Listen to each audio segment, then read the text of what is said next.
अगर जज की कुर्सी पर बैठा शख्स भी किसी विचारधारा से चले तो फिर आम आदमी कहां जाएगा? क्या अदालत अब संविधान से नहीं संघ के इशारों से चलेंगी?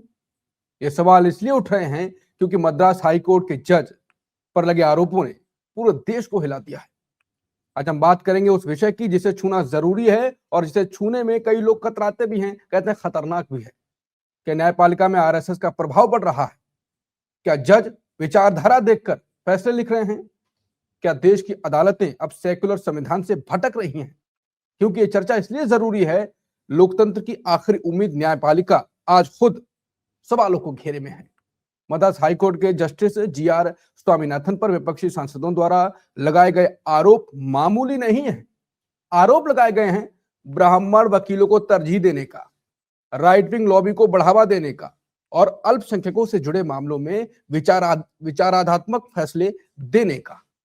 और इसी वजह से एक बड़ा सवाल खड़ा हो रहा है, क्या न्याय अब धर्म, जाति और विचारधारा देखकर दिया जाएगा? और आखिरी सवाल और महत्वपूर्ण सवाल, अगर अदालतें ही पक्षपात करने लगे तो फिर संविधान कैसे बचेगा? तो चलिए आज इसी विषय पर करते हैं चर्चा। नमस्कार, मैं हूं अंकुर, आप देख रहे हैं सत्य हिंदी का धमाकेदार शो बेबाक मुकेश, जहां बेबाकी से सामने लाते हैं वो सच जिसे कोई छुपाना चाहता है। मुकेश सर, कई मामले ऐसे आ चुके हैं जिस जज ने कार्यकाल खत्म होने से 5 महीने पहले इस्तीफा दिया, बीजेपी में शामिल हो गए। कुछ ने रिटायरमेंट के बाद कहा कि विचार आरएसएस से जुड़ा रहा हूं, अब वापसी करूंगा उसमें। और ये तो अभी जज हैं और इनके फैसलों पर विवाद, क्या कहेंगे आप? अंकुर जी, आपने बिल्कुल सही जगह से बातचीत की शुरुआत की है कि हमारी न्यायपालिका में किस तरह से ब्राह्मणवादी वर्चस्व है, किस तरह से अपर कास्ट की मानसिकता हावी है, दुराग्रह, पूर्वाग्रह, और इस वजह से जो कमजोर तबके के लोग होते हैं उनके साथ भेदभाव होता है। और इसीलिए बहुत लंबे अरसे से ये कहा जा रहा है कि जब तक न्यायपालिका में भी आरक्षण नहीं होगा, इन कमजोर तबकों का प्रतिनिधित्व नहीं होगा, तब तक इन्हें सही मायनों में न्याय नहीं मिल पाएगा।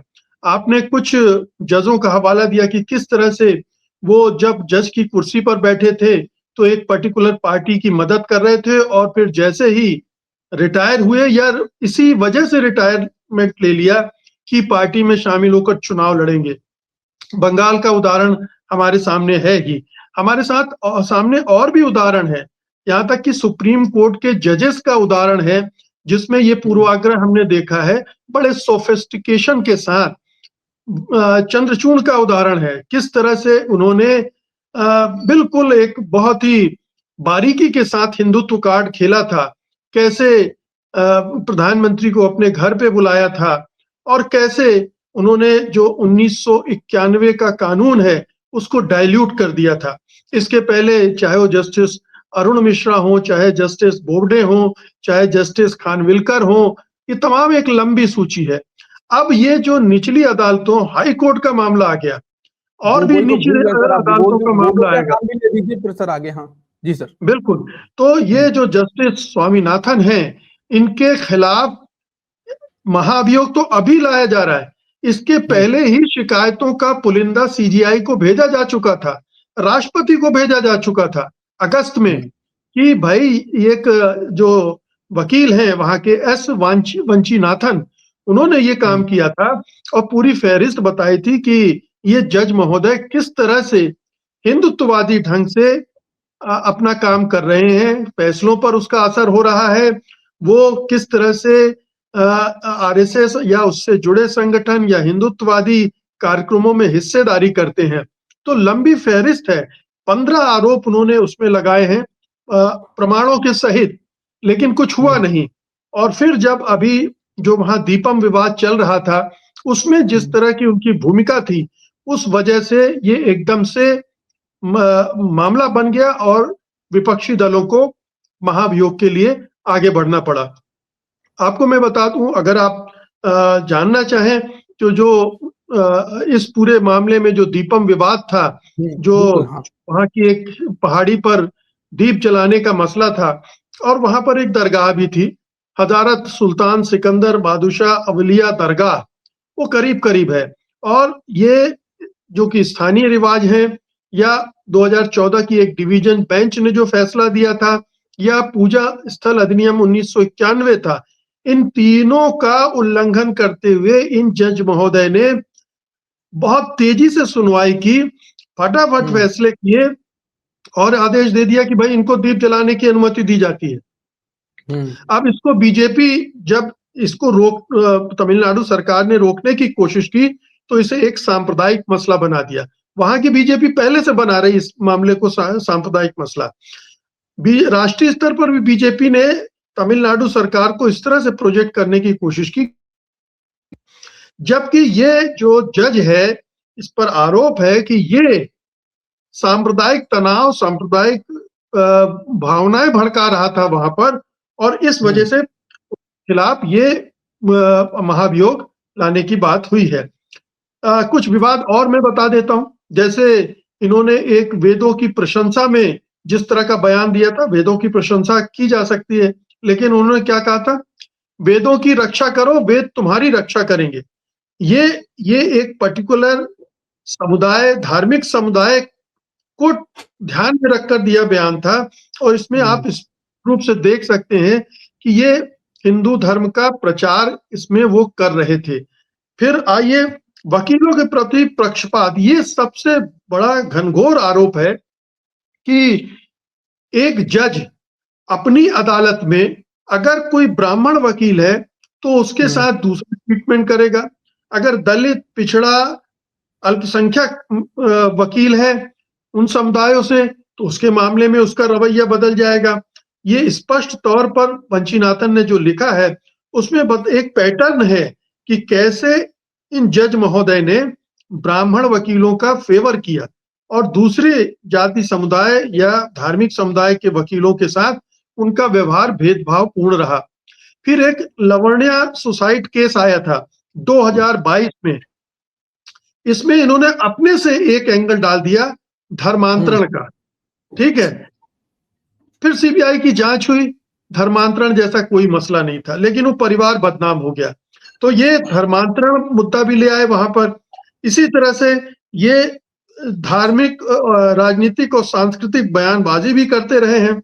अभी एक पुस्तक के लॉन्च में 2025 में ही इन्होंने जो द्रविड़ मॉडल ऑफ गवर्नेंस है उसका मजाक उड़ाया, जो करुणानिधि पूर्व सीएम थे उनकी नकल की और उन्हें कांची शंकराचार्य के पास जाने के लिए कहा। यही नहीं, उस कार्यक्रम में जिस तरह से उन्होंने भागीदारी की उससे साफ पता चलता है कि उनका राजनीतिक पक्षपात क्या था। वो खुद को समर्थ ब्राह्मण बताते हुए गैर ब्राह्मणों की मंदिर पुजारी योग्यता पर सवाल उठाते हैं। और ये एक और मामला जो इसमें इस लिस्ट में है, मंदिर की पुजारियों की नियुक्ति में जो गैर ब्राह्मण पुजारी होते थे उनको वो बताते थे कि कमतर हैं, ब्राह्मण पुजारी है तो श्रेष्ठ है, अगर ब्राह्मण नहीं है तो वो कमतर है। और इसीलिए जो ब्राह्मण केंद्रित इन्होंने दृष्टिकोण अपनाया, आरक्षण और समावेशी नीतियों के खिलाफ वो बोलते थे। तो इतने सारे मामले थे जो इस तरह से चल रहे हैं। हमको याद करना चाहिए जस्टिस शेखर यादव का मामला भी, जो इलाहाबाद हाई कोर्ट के जज थे, जो एक विश्व हिंदू परिषद के कार्यक्रम में गए थे। उन्होंने किस तरह से हिंदुत्व की वकालत की थी और किस तरह से मुसलमानों के खिलाफ अभद्र ढंग से गलत बातें कही थी, और उसके बाद उनके खिलाफ भी महाभियोग की का नोटिस पड़ा हुआ है लोकसभा अध्यक्ष के पास। तो एक के बाद एक ये दूसरा मामला हमारे सामने।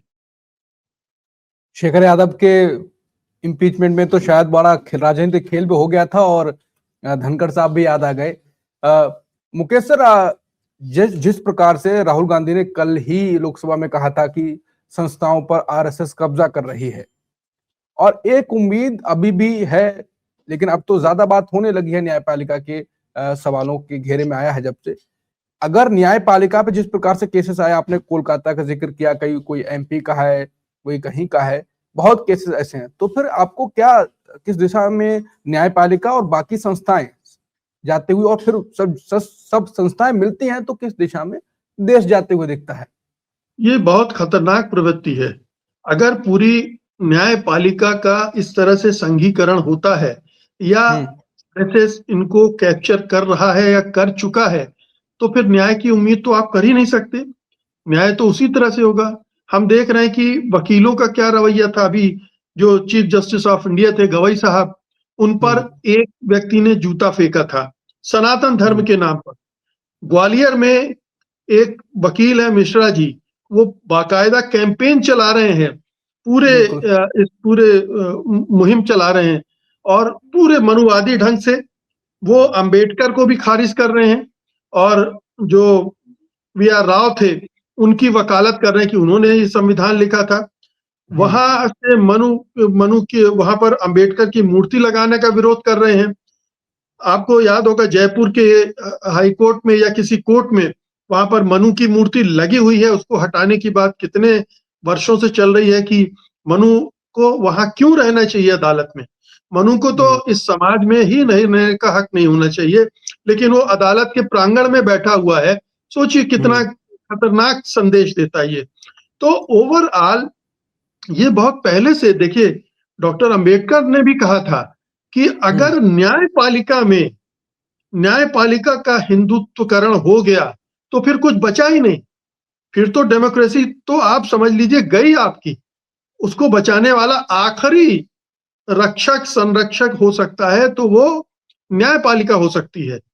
लेकिन अगर न्यायपालिका भी इस तरह से बिहेव कर रही है और आगे चलकर ये खतरे और बढ़ने वाले हैं, क्योंकि धीरे धीरे इस रंग के और इस विचार के और इस सोच के लोग और आगे आएंगे, वो खुलकर पक्षपातपूर्ण निर्णय देंगे, तो पूरी स्थितियां हाथ से निकल सकती हैं।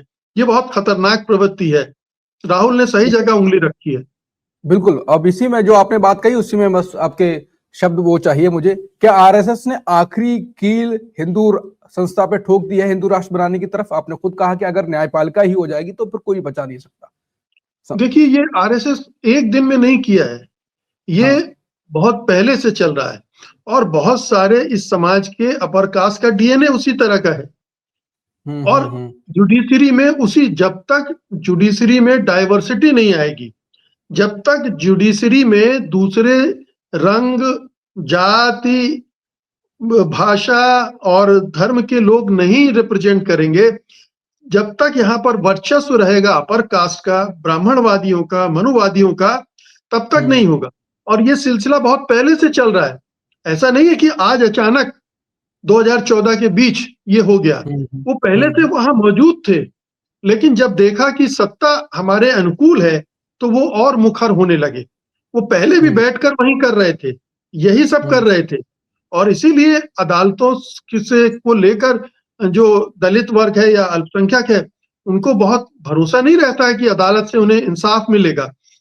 इसीलिए अब हालात इसलिए बिगड़ गए हैं क्योंकि सत्ता उनको ऐसे लोगों को संरक्षण दे रही है, ऐसे लोगों को प्रमोट कर रही है, ऐसे लोगों को राजनीति में ला रही है। तो एक वैधता जब सत्ता देने लगती है, एक संरक्षण सत्ता की तरफ से मिलने लगता है, तो इनके हौसले और बुलंद हो जाते हैं और यही हो रहा है। अब ये अगर ये सत्ता का व्यवहार चरित्र ऐसा ही रहा तो फिर रुकने वाला सिलसिला ये नहीं है। राहुल गांधी लगातार कैंपेन कर रहे हैं, ये बहुत जरूरी कैंपेन है इस राष्ट्र को, इस डेमोक्रेसी को बचाने का, संविधान को बचाने का। ये मतलब एक महज जुमला या नारा नहीं है, ये एक पॉलिटिकल पार्टी भले ही उसको नारे के रूप में इस्तेमाल कर रही हो, लेकिन आज के समाज की, देश की ये हकीकत है कि पूरा का पूरा सिस्टम कैप्चर हो चुका है और न्यायपालिका का कैप्चर होना ये बहुत आखिरी खतरे की घंटी है। अगर बचाना है तो न्यायपालिका को सबसे पहले बचाना पड़ेगा। बिल्कुल, मुकेश जी ने खुद ही पूरा एक हिसाब से क्लोजिंग ही कर दी कि ये सबसे आखिरी खतरे की घंटी है। पहले से थे मनुवादी लोग, मन में मनु थे, लेकिन जब उन्हें लगा कि हमारे हिसाब का व्यक्ति आ गया, सत्ता आ गई है, तब निकलते हैं। उससे पहले इधर उधर की बात तो कर दी होगी सालों तक और मीडियम रहे होंगे।